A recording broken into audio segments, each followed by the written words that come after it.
하나님께서 각 사람마다 굉장히 비전을 주시죠. 참 그 비전도 하나님으로부터 오는 비전 굉장히 귀하죠. 지난번에 제가 유튜브 보는데 어느 교회에서 그 찬양대가 찬양을 하는데 보통 우리가 이렇게 서서 하잖아요. 찬양대 이렇게 딱 자리를 잡고 하는데 그 교회는 한 줄이 1층에서부터 저기 2층까지 딱 그 성가대인 거예요. 와, 그런데 내 숫자를 보니까 이게 숫자가 무슨 몇백 명 정도의 수준이 넘어가는 거예요. 와, 어떻게 성가대를 이렇게 구분되어진 것도 아니고 이게 한 줄이 그냥 이렇게 한 줄이 이렇게 서서 하는데 저한테도 이 소원이 생겼어요. 비전이 생겼어요. 우리 교회도 한 줄이 서가지고 찬양할 날이 반드시 올 것이다. 그런 마음을 주시더라고요. 그 좋은 마음이잖아요. 그거는 하나님 앞에 찬양을 드리고자 하는 그런 마음. 근데 굉장히 열심히 해요. 그 전체가 다른 데에서 이렇게 녹화한 거하고 이 교회에서 녹화한 거 소리 자체가 다른 거예요. 그것이 뭐 부러워서 그런 건 아니고 그렇게 하나님 앞에 찬양 드릴 때 얼마나 하나님께서 기뻐하실까 그런 생각을 해보는 거죠. 이 지휘자가 역량이 되기 때문에 충분히 가능하다 그런 생각이 들어요. 우리 세계적인 지휘자이기 때문에 그런 은혜가 임하게 될 줄로 믿고, 그런 면에서 이제 우리가 비전 할 때 이 비전은 언제부터 언제까지 선포해야 되나 라고 하는 부분이 있죠. 그런데 비전을 받았을 때부터 비전이 성취될 때까지 선포되어야 되는 거 아니겠어요? 그렇죠. 이루어질 때까지 끊임없이 선포되어져야 되는 것이 사실은 비전이죠. 그런데 그 비전이 누구 거냐는 거죠. 누구의 것이냐, 어디로 왔느냐, 이 부분은 굉장히 중요하다고 생각합니다. 그래서 나의 기도의 제목인지 나의 목적인지 아니면 하나님께서 이 일을 진행하실 건지 그러지 않을 건지 이게 굉장히 중요하다는 거죠. 그래서 우리가 비전 얘기할 때 물론 다양한 형태로 하나님께서 말씀해 주신 부분도 있지만 요셉에게는 특별히 11곡 식단, 해와달과 11별 뭐 이렇게 이 요셉에게 절을 하는 이 기가 막힌 이런 비전을 하나님께서 주시죠.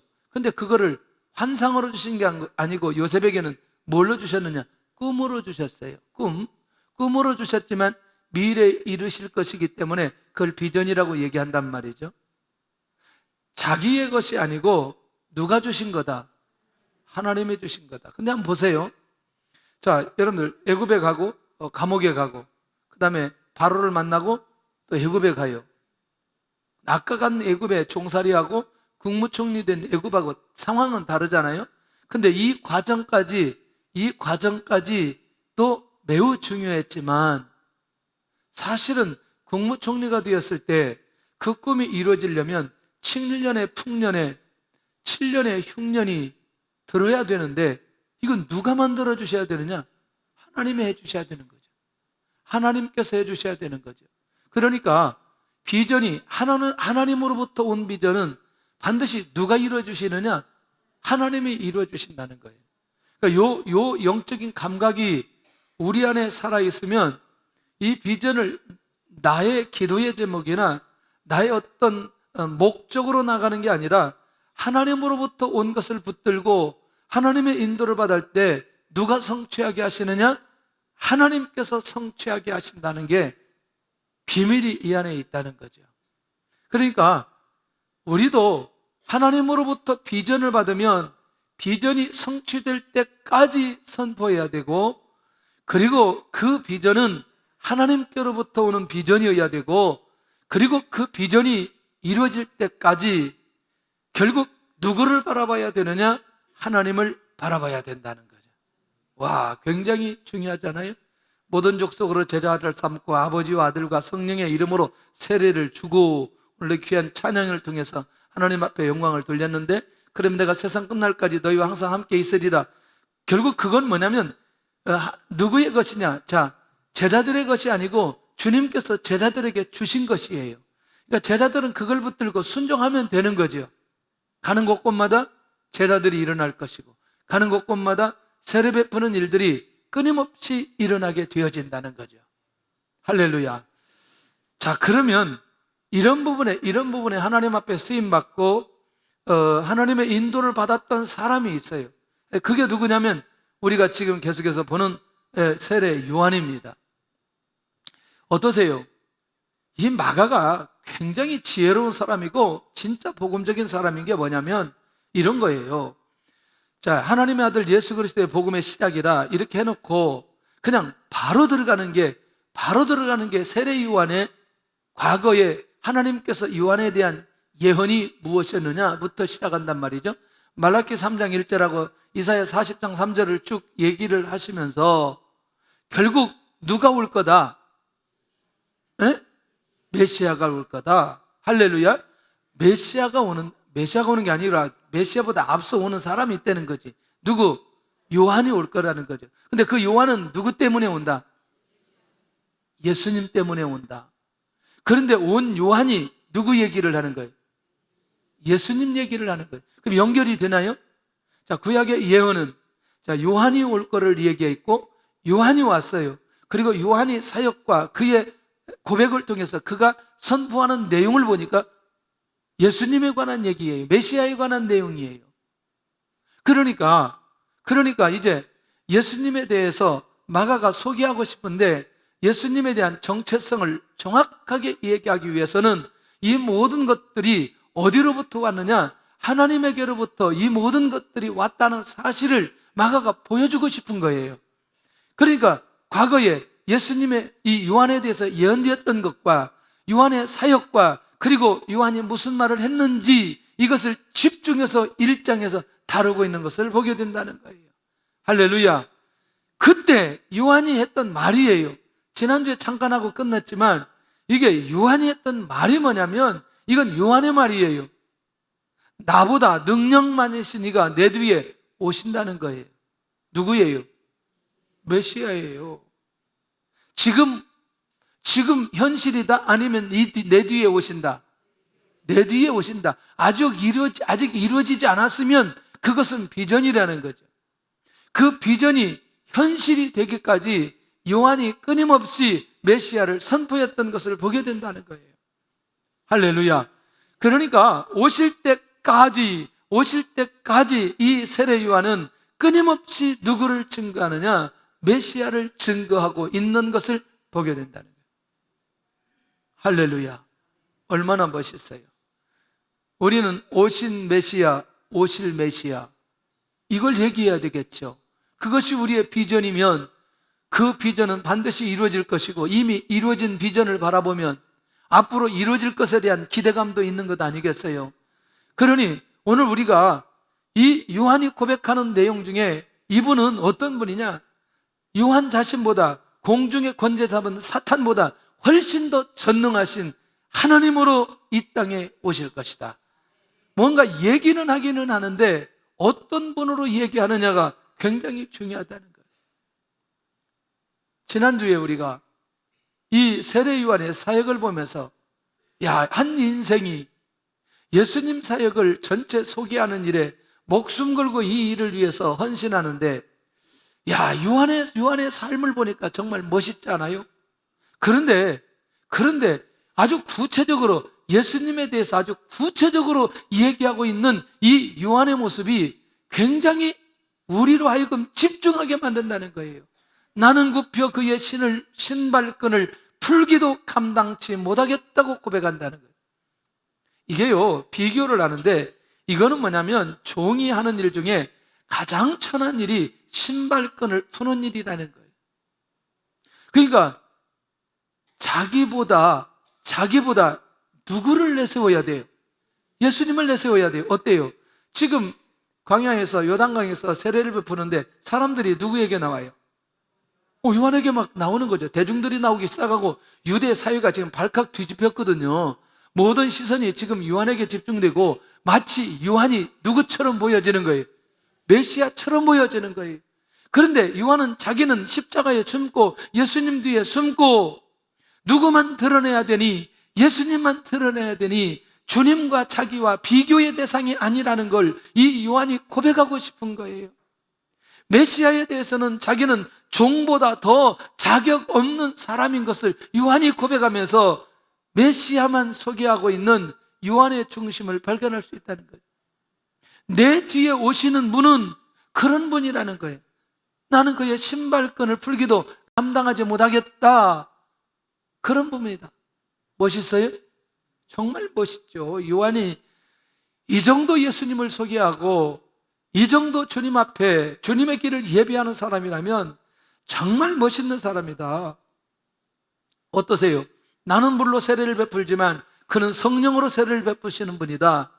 우리가 잘 아는 대로 지난번에 말씀드린 대로 물 세례는 회개하는 과정 속의 세례입니다. 그러나 성령 세례는 누가 주시느냐? 예수님을 통해서 주시는데 이런 거예요. 하나님의 사람으로 살게 하는 능력을 부어주시는 게 뭐냐면 성령 세례예요. 할렐루야. 여러분들 성령의 내주, 성령의 세례, 성령의 충만 조금 구분할 수 있기를 바랍니다. 내가 예수님 나의 구주로 영접하는 순간부터 성령이 내주하게 되어집니다. 그렇다고 해서 성령이 충만한 건 아니에요. 맞아요? 예수님의 제자들을 보면 예수님의 공생의 3년 동안 예수님의 제자들을 보니까 영향력이 별로 없었어요.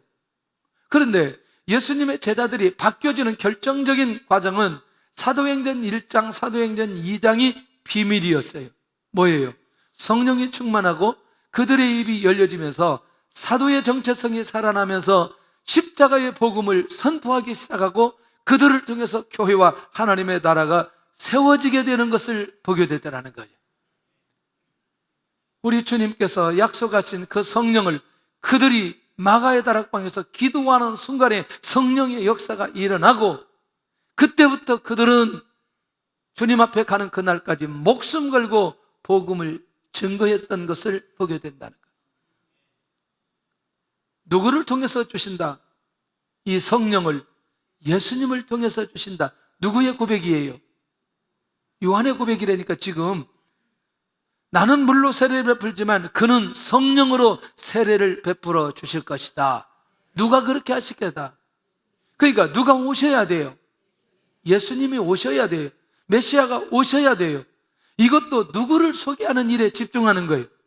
예수님 소개하는 일에 집중하는 거예요.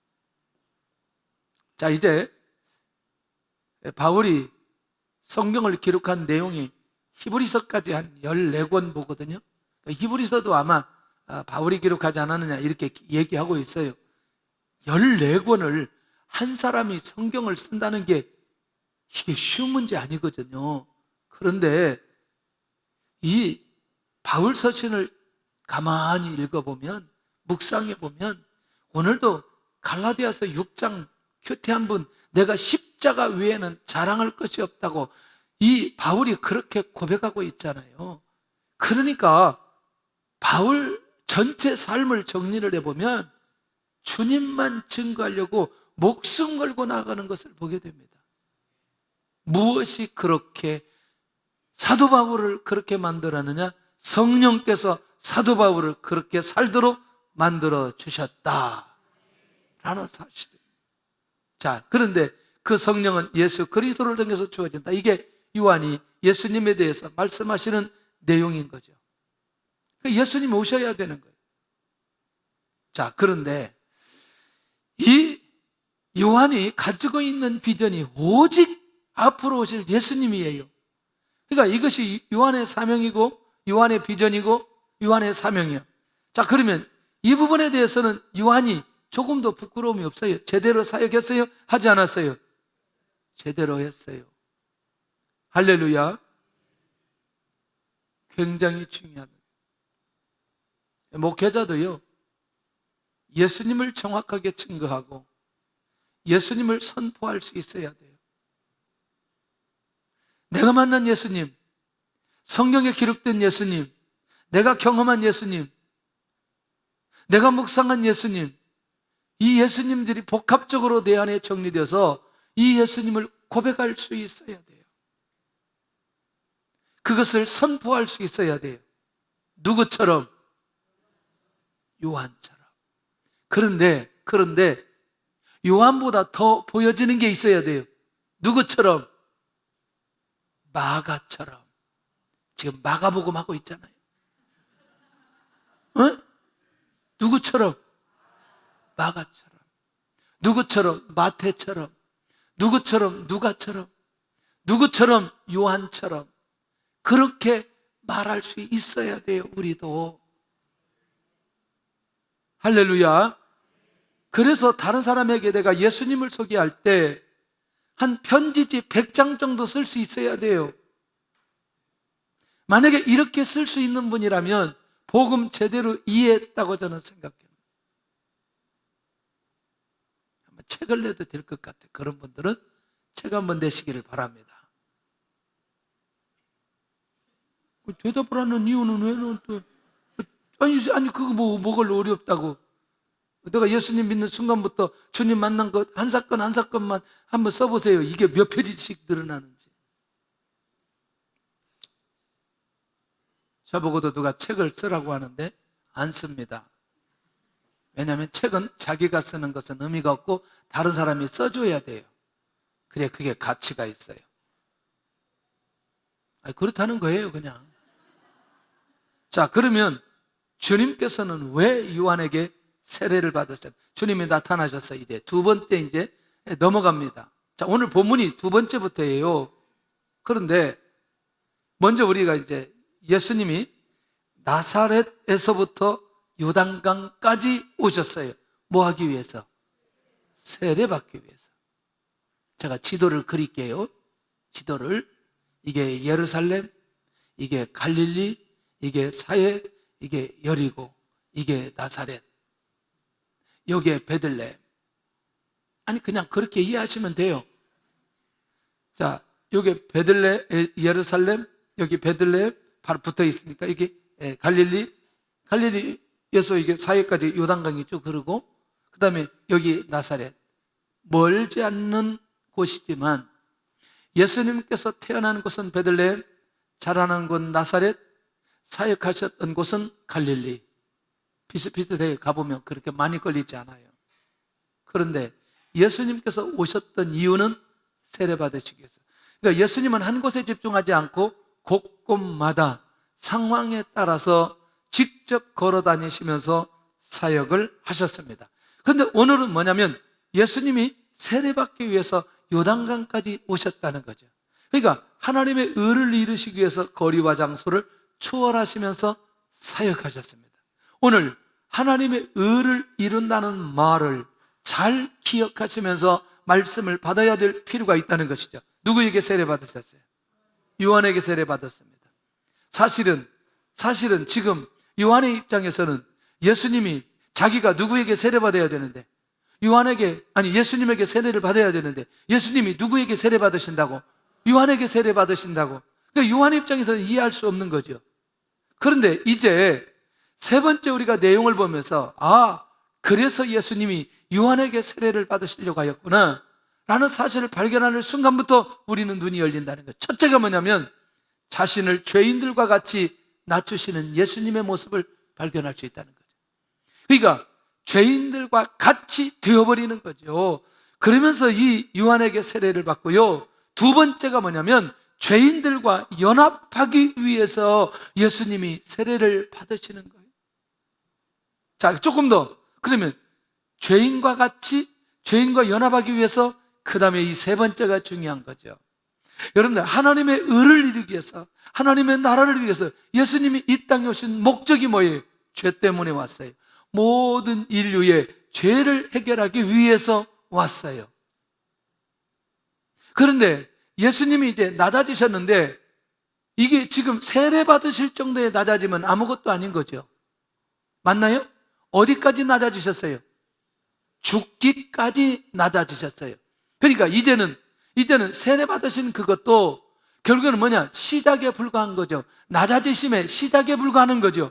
그런데 그 낮아지심은 무엇 때문에 낮아지셨느냐? 하나님의 의를 이루기 위해서, 하나님의 구원 역사를 이루기 위해서, 인간의 죄 문제를 해결하기 위해서, 율법의 완성을 이루기 위해서, 하나님의 공의를 나타내기 위해서 주님은 죄인 중에 하나로 세례의 자리까지 내려가셨다는 거죠.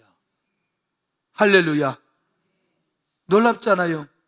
자, 주님이 이제 드디어 공생의 사역을 시작하시면서 세례를 받으시는 이 모습은 결국 많은 죄인들의 그 모습까지 낮아지시고 결국 그 죄인들을 살리기 위한 목적이 우리 주님에게 있다는 사실과 이것이 하나님의 의를 이루시는 것이라면 주님은 이보다 더한 것까지도 내려가실 수 있는 분이라는 사실을 우리에게 보여주신다는 거예요.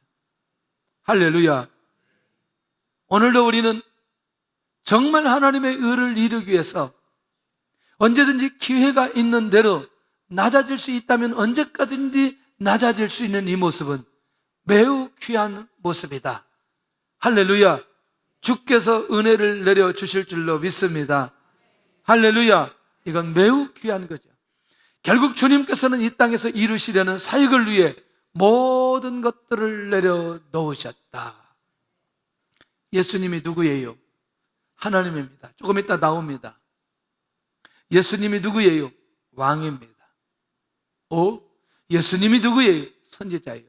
기적을 베푸시는 분이에요. 그런데 예수님이 모든 것들을 내려놓으셨다는 건 굉장히 중요한 의미가 이 안에 숨겨져 있는 것을 보게 됩니다.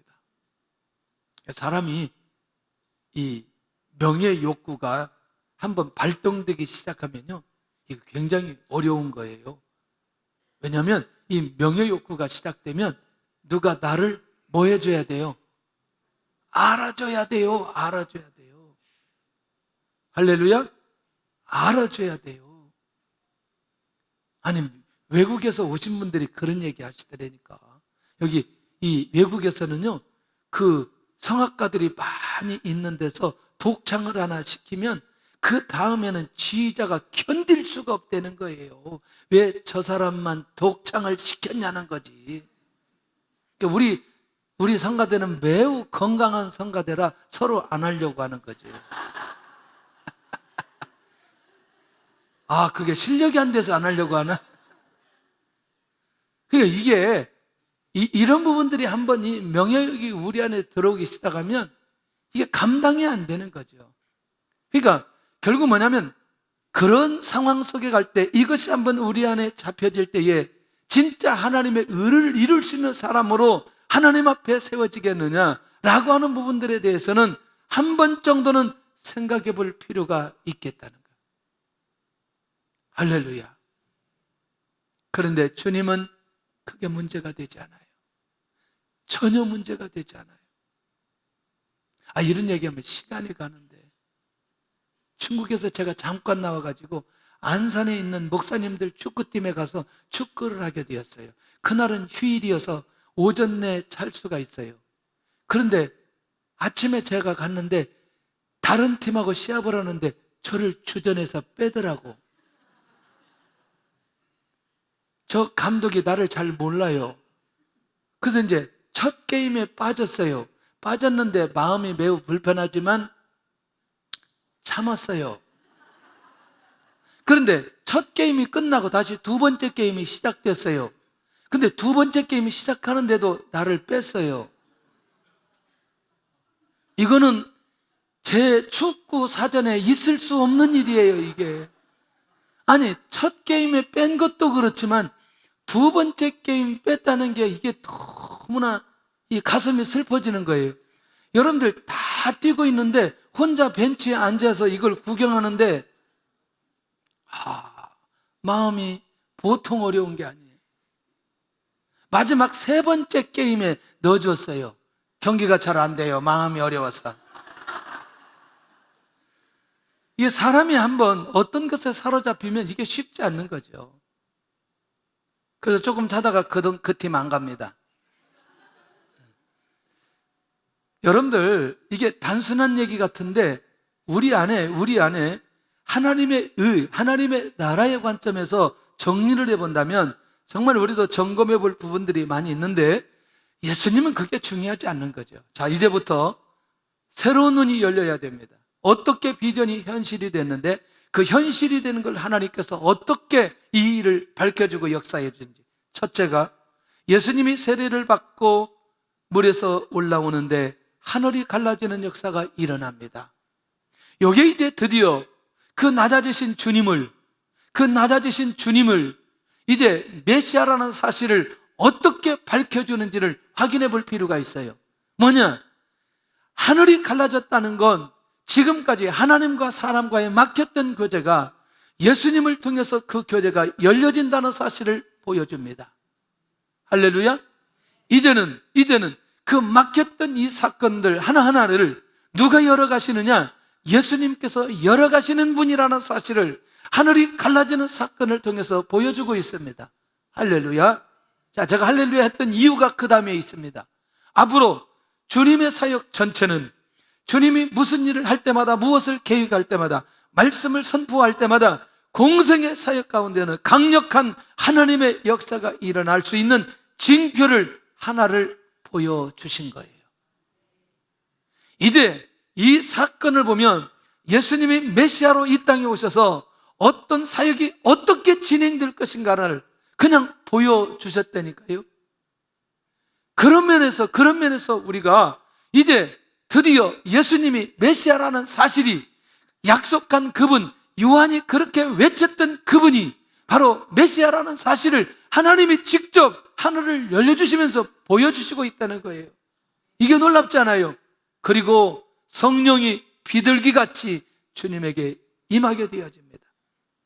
우리가 그 복잡하게 생각하지 말고 비둘기는 평화, 번영입니다. 그러니까 여러분들, 예수님이 가는 곳곳마다 무슨 일이 벌어져요? 죄 문제 해결되고 관계 문제 해결되어지고, 그러니 그들 안에 뭐가 회복되어진다? 평화가 회복되어진다는 거예요. 평안이 회복되어진다는 거예요. 예수님이 우리 안에 있고 주님에게 붙들림을 받으면 우리 안에 진정한 평화와 평안이 있게 되어지는 것을 보게 된다는 거죠. 사업이 안 되어도 평안이 오게 되어져요. 자녀가 너무나 힘들게 해도 그 안에 평안이 있어요. 언젠가는 하나님께서 변화시켜 주실 것이다. 할렐루야. 미래가 불안하게 보여져도 평안함이 있어요. 왜? 주께서 인도해 주실 것이기 때문에. 그러니까 주님이 내 안에 있으므로 진정한 평안과 평화가 우리 안에 있어야 된다는 거예요. 할렐루야. 제가 저희 어머니한테 감사한 게 있어요. 제가 초등학교 때든지 중학교 때든지 저한테 목사 되라 뭐 이렇게 직접 한 얘기는 거의 없어요. 그리고 앞으로 나를 위해서 절대로 기도하지 마라, 목사 되라고 내가 선언을 했어요. 절대로 기도하지 마. 기도할 때 절대로 이 기도 하지 마라고. 그리고 제가 목사 될 때까지 목사 되라고 한마디도 안 했어요. 그리고 뭐만 했느냐? 기도만 했어요. 나하고 씨름하지 않고 주님과 씨름해버린 거예요. 그러니까 제가 알아서 가는 거 알아서. 저는 이게 너무나 놀라운 거죠. 저는 주의 역사가 일어났다고 보는 거죠. 그 기도 가운데 주께서 역사해 주셨다고 보는 거죠. 여러분들, 제가 누가 말을 해서 들을 사람이에요. 이게 진로의 문제인데 제 얼마나 이게 지금 몸이 완전히 그 사춘기 때 몸이 나르고 있는데, 지금 육사를 가든지 사대를 가든지 체대를 가든지 해서 내가 지금 뭔가 이걸 하고 싶은 마음이 내 안에 욕구가 막 올라오는데, 목사 되어라? 아유, 끔찍해. 그거 바꾸겠냐고요. 제가 지금 운동장에 나가면 얼마나 재밌는데요. 전도사가 되었어도 어디 사역지 가가지고 주변에 뭐만 보냐면 운동장만 쳐다보는 거예요. 이게 이야, 운동장 좋네. 이런 제가 사춘기 때 저의 진로를 어머니가 결정한다고 제가 가겠냐고요. 저는 주께서 그 기도 역사에 주셨다고 저는 보거든요. 걱정하지 마세요. 예수님이 우리 안에 계시면 주님이 평안함을 가져다 주기 때문에, 제가 사업을 많이 안 해봐서 그 얘기는 잘 구체적으로 못하겠지만 믿음으로 선포할 수 있다는 거죠.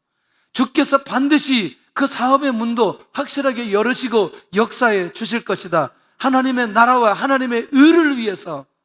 할렐루야. 믿음으로 받으신다면 마음의 평안함과 평화가 유지될 줄로 믿습니다. 그러니 제일 중요한 건 우리 안에 두려운 마음이 있을 때, 불안한 마음이 있을 때 빨리 예수님의 이름으로 회복하는 것이 가장 중요하다는 거예요. 회복하시기를 바랍니다. 내가 그 안에 그런 마음이 있다는 건 예수님으로 가득하지 않다는 거예요. 다른 것이 내 안에 내 안을 지배하기 때문에 그걸 빼앗기는 거죠. 자, 그런데 이게 뭐냐면 성령께서 예수님이 메시아라는 사람을 보여주는데 주님이 왕, 선지자, 제사장 이 삼중직에 대한 것을 공식적으로 인정하는 성령의 기름 부으심이 예수님께서 물에서 올라오실 때 임하게 되어진다는 거예요. 예수님은 이 땅에 오신 왕이시다. 예수님은 이 땅에 오신 선지자이시다. 예수님은 이 땅에 오신 제사장이다. 구약에 약속된 이 세 사람들만이 기름 부어서 이 직을 감당하게 해 주셨다는 거죠. 할렐루야.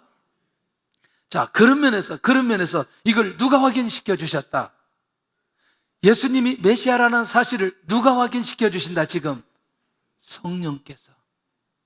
누가? 성령께서 명확하게 확인시켜 주셨다는 거죠. 그러니까 결국 이게 중요하다는 거죠. 그러니까 결국 이제 어떤 사람들도 예수님이 메시아 되심에 대해서는 부인할 수 있다 없다? 없다. 그렇게 낮아지신 예수님을 성령께서 그 물에서 올라오는 순간에 이것을 확인시켜 주셨다는 건 조금도 의심하지 않도록 만들어주시는 하나님의 계획과 은혜라는 것이죠. 비전은 하나님이 주시고 하나님이 성취하십니다. 예수님이 이 땅에 오신다고 하나님이 약속해 주셨고요, 수많은 선지자들을 통해서 예언해 주셨는데 실제로 예수님이 오셨다니까요. 그 오신 것을 이렇게 성령께서 명확하게 밝혀주시는 것이라면, 하나님으로부터 온 비전이 절대로 잘못되지 않고 이루어지는 것이라면 하나님의 비전을 붙들고 살아가야 되는 것 당연한 거 아니냐는 거예요. 우리 안에 하나님의 비전이 있기를 원합니다. 할렐루야. 하나님의 약속은 반드시 이루어집니다. 하나님의 말씀은 반드시 성취된다는 것이죠. 절대로 고민하지 않기를 바랍니다. 주님께서 세례의 자리까지 낮아지실 때에 성령께서 세워주십니다. 성령께서 구약의 비전이 성취됨을 완전히 확인시켜 주신다는 거예요. 얼마나 감사한 일인지. 하나님의 비전이 우리 안에 있기를 바랍니다. 그런 마음의 비전을 허락해 주세요. 이제 우리 교회에 기도가 쌓여져 가고 있고 어떤 단계를 넘어가게 만들어 주세요. 굉장히 많은 단계를 넘어왔어요. 그런데 언젠가는 성령 역사로 이제 우리 안에 기도의 폭발, 성령의 폭발, 응답의 폭발이 일어나게 될 줄로 믿습니다. 예, 그러니 매일 밤 기회를 놓치지 않기를 바라고 특별히 금요일 밤 기회를 놓치지 않기를 바랍니다. 할렐루야. 이건 놀라운 하나님의 계획이에요. 제가 금요일 날 다른 게 거의 금요일 날 안 가는데 우리 이 친구 목사님이 꼭 금요일 날 와달라고 해서 갔어요. 가는데 갑자기 마음을 주세요. 이거 자주 오라고 하면 어떡하나 고민되는 거예요. 근데 그 교회가 굉장히 많이 모이는데 금요 차례는 많지 않더라고요. 근데 그날 밤에 은혜를 내려주셨어요. 그냥 앉아서 기도하더라고요. 우리 교회는 기도회 할 때 기도받을 사람들은 앞에 강당으로 올라온다. 혹시 여기 기도받을 사람들 있으면 앞으로 올라와라. 그러더니 앞으로 올라오더니 이 올라온 사람들이 막 기도를 하는데 난리가 났어요. 근데 올라온 사람들만 기도해 주겠다. 기도해 주는데 계속 올라와가지고 끝나고 가야 되는데 계속 올라오고, 여기 하면 저쪽 올라오고 저쪽 하면 이리 올라오고, 지금 그렇게 하고 이제 기도해야 하고 왔어요. 왔더니 어제 문자가 왔어요. 어젯밤에 은혜가 됐는데 8월 달에 한 번 더 오라고. 나 못 간다고. 나 우리 교회 지금 금요 철야에 목숨 걸고 하고 있는데 안 된다고. 절대 그렇게 안 된다고. 그랬더니 교만하지 말고 존말할 때 오라는 거야. 근데 마음속에 무슨 마음을 주시냐면 확산을 일으킬 것이라는 마음을 주는 거예요. 기도의 확산을 일으킬 것이라는 마음을 주십니다. 이제는 하나님 앞에 끊임없이 기도하고 인도해 주시는데 이제 이게 조금 더 가면서 우리 안에 이런 영적인 폭발이 일어나게 만들면서 이것을 각 교회마다 일으키기를 원하신다는, 깨어있기를 바랍니다. 여러분들, 제가 비전으로 이것은 우리를 위한 게 아니고 저를 위한 게 아니고 하나님의 나라를 위해서 우리 민족이 다시 한번 영적으로 깨어 있어야 되는 기도의 운동이 일어나야 되고 예배의 운동이 일어나야 되고 말씀의 운동이 일어나야 되기 때문에 하나님께서 우리 교회를 사용해 주실 줄로 믿습니다. 각자 우리 모두가 그렇게 사용되어지기를 원합니다. 주께서 역사해 주실 것입니다. 할렐루야. 놀라웠게도 넷째는 하늘에서 음성이 들리기 시작하는, 어떤 음성이 들리기 시작하냐? 하늘이 열리고 하늘에서 소리가 나기 시작합니다. 무슨 소리일까? 여러분 어떠세요? 하나님께서 말씀하신다. 하나님께서 말씀하신다. 하나님의 역사가 시작된 거예요. 하나님의 계시가 시작되었다는 거예요. 누구를 향해서? 예수님을 향해서. 하늘이 열리고 하늘에서 소리가 나는데 그때 너는 내 사랑하는 아들이라고 하나님께서 선포해 주십니다. 누가 확인시켜 주세요? 누가? 하나님이 직접. 누구라고? 예수님을 누구라고? 하나님의 아들이라고. 이 말은 뭐냐면 하나님께서 하나님으로 이 땅에 보내주신 메시아라는 사실을 하나님이 직접 확인시켜 주신다는 거예요. 아까는 누가? 성령께서 확인시켜 주시고 그렇게 오실 것이라고 누가 비전을 선포하더니 요한이 선포하더니 성령께서 확인시켜 주시고 누가? 이제는 하나님께서 직접 확인시켜 주시는 거예요. 그리고 내가 너를 기뻐하노라. 와, 놀랍잖아요. 드디어 이제 예수님이 이 땅의 메시아 사역으로서 하나님 앞에 헌신하고 귀한 사역할 건데 이제 삼위일체 하나님으로 사역하는 분이라는 사실을 하나님께서 도장을 찍어서 이제 직접 말씀으로 확인시켜 주셨다. 놀랍잖아요. 이렇게 비전은 누가 이루어 주시느냐? 하나님께서 이루어 주시고 또 그리고 하나님께서 이루어 주실 때는 메시아를 이 땅에 보내심으로 끝나는 게 아니라 메시아의 사역이 이 안에 숨겨져 있다는 것이죠. 우리를 위해서, 인류를 위해서 과거, 현재, 미래 모든 죄를 짊어지시고 십자가에 죽으시기 위해서 이 땅에 오셨다는 사실이죠. 이 주님을 믿으시기를 바랍니다. 그러니까 우리가 똑같이 복음을 전하는데 마태가 소개하는 게 다르고 누가가 소개하는 게 다르고 또 요한이 소개하는 게 다르고 마가가 소개하는 게 다르다는 거죠. 그래서 성경을 조금만 깊이 이해하면 그렇지 왜 이런 관점에서 얘기하고 왜 이런 관점에서 이야기할까? 이걸 이해할 필요가 있다는 거예요. 물론 마태도 결국에는 복음을 소개하고 있고 요한도 소개하고 있지만 오늘 이 마가 집중적으로 그 예수님에 대해서 관심 가지고 선포하고 계속해서 기록하고 있는 것을 보게 된다는 거죠. 하나님께서 직접 요한의 비전을 성취시켜 주셨다는 그 역사의 현장을 오늘 9절, 10절, 11절에 그렇게 기록하고 있습니다. 어떠세요? 오늘 우리에게는 어떤 비전이 있나요? 예수님을 이 땅에 보내주시겠다고 약속한 그 약속을 하나님은 지켜주셨습니다. 저는 이런 소박한 비전이 있어요. 우리 성도들은 몸을 하나님 앞에 헌신하는 사람들이 많이 나올 거다. 기도로 헌신하는 사람들이 많이 나올 거다. 물질로 헌신하는 사람들이 많이 나올 거다. 아마 하나님 앞에 그렇게 올인하는 순간부터 진짜 하나님의 나라가 이루어지게 될 것이다. 할렐루야. 여러분들 보세요. 자기를 위해서 아무리 좋은 것 많이 먹어도 하나님께서 데려가면 끝나더라고요. 지난번에도 베트남 다낭에 갔더니 그거 먹으면 200살까지 살겠더라고요. 어디 가서 뭐 소개할 때마다 들을 때마다 저거 먹으면 안 죽을 것 같죠 그냥. 근데 그걸 먹는데 죽는다는 게 중요한 거예요. 하나님께서 불러가면 그냥 끝나는 거예요. 할렐루야. 너무나 많이 먹고 밖으로 안 나가니까 배만 나와요. 에? 배만 나와, 배만. 이번에도 셋셋에 갔더니 그 인도하는 목사님이 배가 많이 나왔어요. 야, 배 많이 나왔다. 많이 나왔네. 옆에 보니까 다른 새끼 목사도 배가 많이 나왔어요. 저거 본받아서 배가 많이 나왔네, 저거. 야, 앞에서 배가 나오니 옆에도 나오네. 여기 가면 여기도 또 배가 많이 나왔어요. 이것도 배가 나왔네. 이게 90kg 넘지?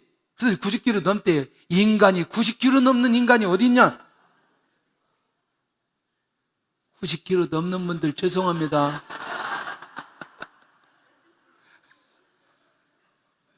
아니 정상적으로 이렇게 딱 하면서 이제 괜찮죠. 근데 너무나 이게 보기 싫게 나오는 건 그렇잖아요. 이게 내가 6개월까지는 괜찮아요. 근데 9개월 정도는 안 되잖아요. 이게 남자들도 6개월은 볼만해져요. 근데 9개월은 안 되는 거예요. 이게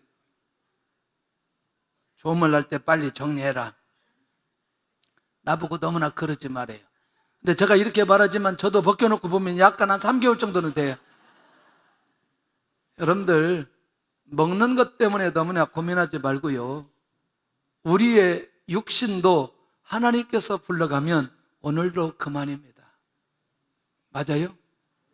예. 우리가 아무리 많이 있어도 많이 가지려고 해봐도 오늘 불러가면 의미 없어요.